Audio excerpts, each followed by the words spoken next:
Olá, gente. Douglas Oliveira, passando aqui mais uma vez para mais uma dica aí muito importante para vocês sobre como negociar as minhas dívidas.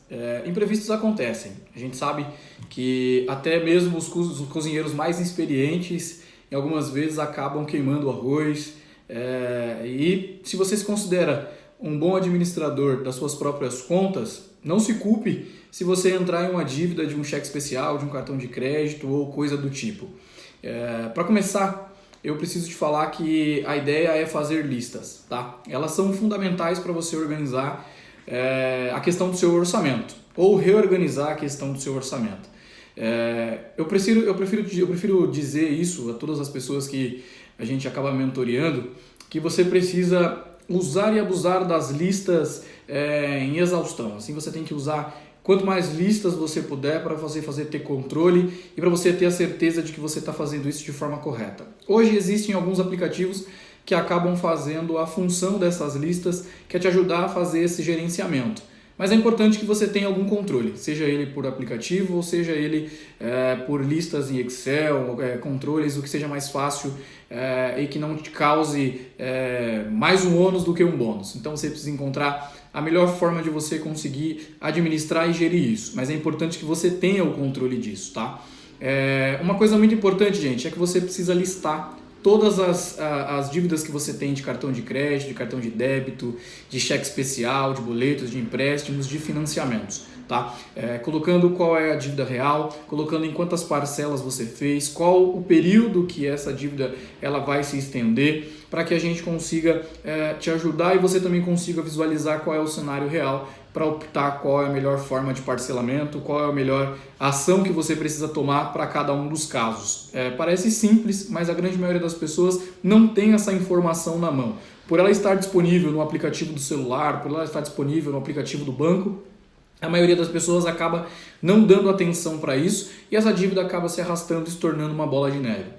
Outra coisa muito importante, gente, você precisa estabelecer limites de quando e de quanto você pode pagar de cada um desses, tá? Se o objetivo é você sair das dívidas, eu já preciso te dizer que você precisa definir, então, um limite que você pode negociar para que você assuma um compromisso pelo qual você possa arcar. Senão o refinanciamento acaba se tornando pior do que a dívida que você já tem na atualidade. Então é importante que você tenha isso. No caso, se uma família, por exemplo, fosse pagar ou negociar uma dívida de R$5.000 em parcelas, por exemplo, de R$110, ela levaria 4 anos para quitar a dívida. Então, com essa informação em mãos, você consegue negociar um desconto para quitar a dívida mais rapidamente. Então, a grande maioria dos contratos, você pagando da última parcela para o começo, você tem um desconto muito grande. Isso acontece muito em casos de financiamentos de veículos, tá? Então, é muito importante que você tenha essa informação na mão para que você tome ação para decidir qual é a melhor opção. Se é você levar esse financiamento até o final ou você ir fazendo alguns pagamentos a ponto que você vá amortizando e diminuindo e reduzindo essa dívida, tá? Outra coisa muito importante é definir a estratégia de negociação da sua dívida.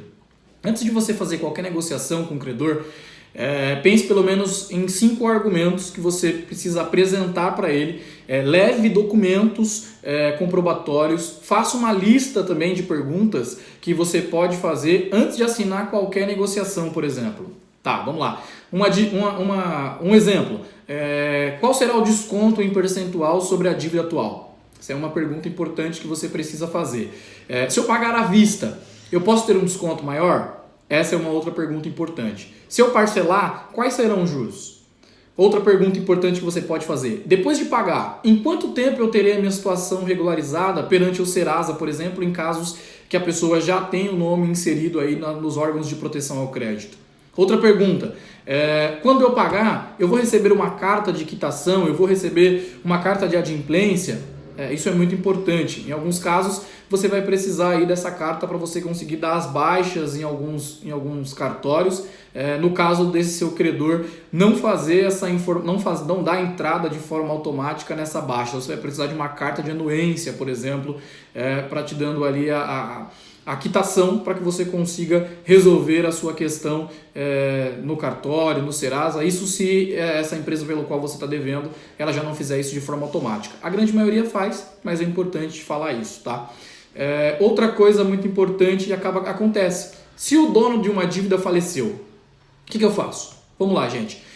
Quando uma pessoa endividada falece, tudo que ela possui é considerado patrimônio, seja ele positivo, como bens, por exemplo, imóvel, carro, dinheiro no banco, ou negativo, por exemplo, como empréstimos, prestações, contas não pagas. Por isso, na perda de um familiar como pai, mãe, é obrigatório fazer o espólio. Tá? No falecimento, as dívidas não deixam de existir. Elas precisam ser inventariadas e incluídas num espólio. Os herdeiros respondem pela dívida até o limite da herança.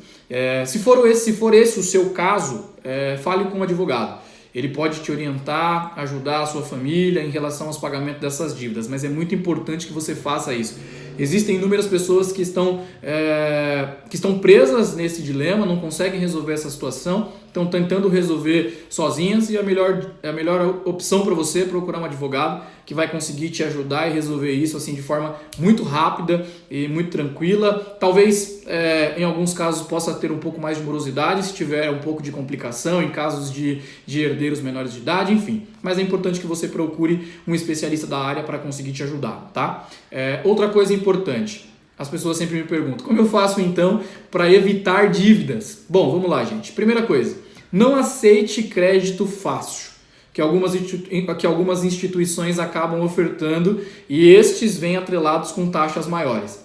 Tenha sempre o pé atrás com essas ofertas mirabolantes de dinheiro fácil, sem precisar de comprovação. Normalmente elas vêm atreladas com taxas que são absurdas, e estas taxas podem dificultar aí o seu dia a dia e prejudicar a saúde financeira da sua família, tá bom?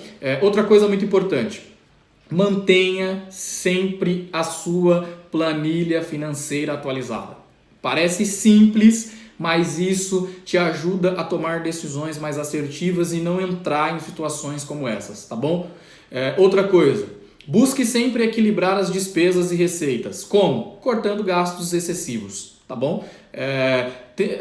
É muito comum, gente, pessoas não fazerem a seleção correta dos vossos salários.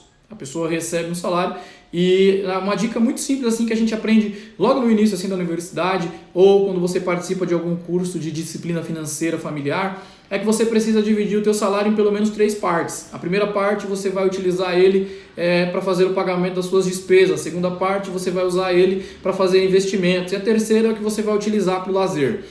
A maioria das pessoas se perdem, não conseguem fazer essa separação e acabam se enfiando em inúmeras dívidas, e depois para resolver é muito mais difícil do que quando você consegue retirar esse dinheiro de um empréstimo, de um limite de cheque especial, tá? Outra coisa muito importante, reserve pelo menos, gente, 5%, tá? Eu vou falar isso mais uma vez para que isso fique fixado na sua mente. Reserve pelo menos 5% da sua renda mensal para imprevistos, mesmo quando as suas dívidas todas estão pagas. A gente não sabe a hora que eles vão acontecer.